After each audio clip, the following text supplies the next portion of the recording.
Шапырағым бөлетін болды бізді. Кім бар тоқтаталар мына бір күзді? Мен болсам жер, сен жапырақ. Көктем қайда табыстырар бірақ. Теп үміттеніп жүрмін сенен жырақ.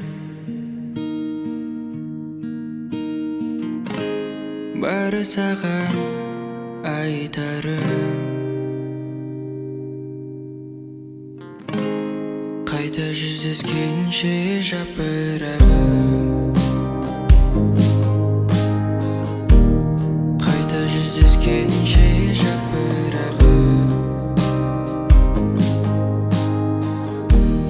Қайта жүздескенше жапырағым. Өткен жылы Алматыдан Абай атындағы ұлттық университетті үздік аяқтаған Жұмаш Сұлтан бүгінде жас маман атанды. Кеген ауылы Серкебаев атындағы орта мектепте сабақ береді. Қазақстан тарихы пәнін жүрек қалауымен таңдаған. Есімім Жұмаш Сұлтан Қанатұлы, жасым 21-де, Алматы облысы Кеген ауданы, Кеген ауылының тумасымын. Ұстаздық жолды таңдаған себебім, өзім осы тәлім-тәрбие алған Алтын ұя мектебін, Сәдуақас Серкебаев мектебін 2018 жылы бітірген кезде, осында сабақ беретін ұстаздардан тәлім-тәрбие алып жүріп, соларды кумирім ретінде қабылдап, осы мамандықты сүйген едім. Ақырын жүріп, анықпас еңбегін кетпес талаға, ұстаздық еткен жалықпас үйретуден балаға деп Абай Құнанбаев айтқандай, осы мамандық менің жүрегімнің мамандығы болып есептелді.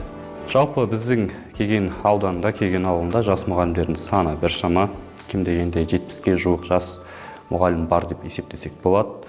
Ол кісілердің барлығы да өздерінің мамандықтарын сүйіп, өздерінің мамандықтарын жақсы тәмамдаған, оқушыларға берері, оқушылардан алары да бар білікті ұстаздар деп білемін.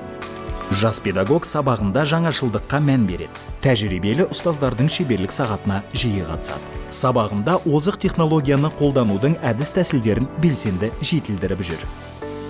Мен жалпы ауылға келгелі, міне 2 жылдай уақыт өтті. Осы университеттік шағымда, студенттік шағымда мен ауылға көп келмейтінмін. Ауылға келгелі беріп, біз жалпы осы аудан жастары, ауыл жастарымен бірге отырып, өзіміздің Кеген ауылындағы жастар саябағын гүлдендірген болатынбыз. Жастар саябағына түрлі садақ ататын, тир ататын ойындарды алып келген болатынбыз. Онымен қатар жастар саябағында біз караоке аштық. Жастар саябағында балаларға, жастарға арналған танцполдар, билер, тағы бізде Кеген аудандық тарихи-өлкетану музейі бар. Музейде кино кештерін ұйымдастыру арқылы жалпы аудан жастарының назарын, фокусын бір бағытқа сала алдық деген өзімнің ойым бар. Жоғары оқу орнын аяқтағанына көп болмаса да білімін жетілдіріп, ізденуден шаршаған жоқ. Дуальды оқыту, мұғалімдердің пәндік құзыреттілігін дамыту сияқты біліктілікті арттыру курстарынан да өткен.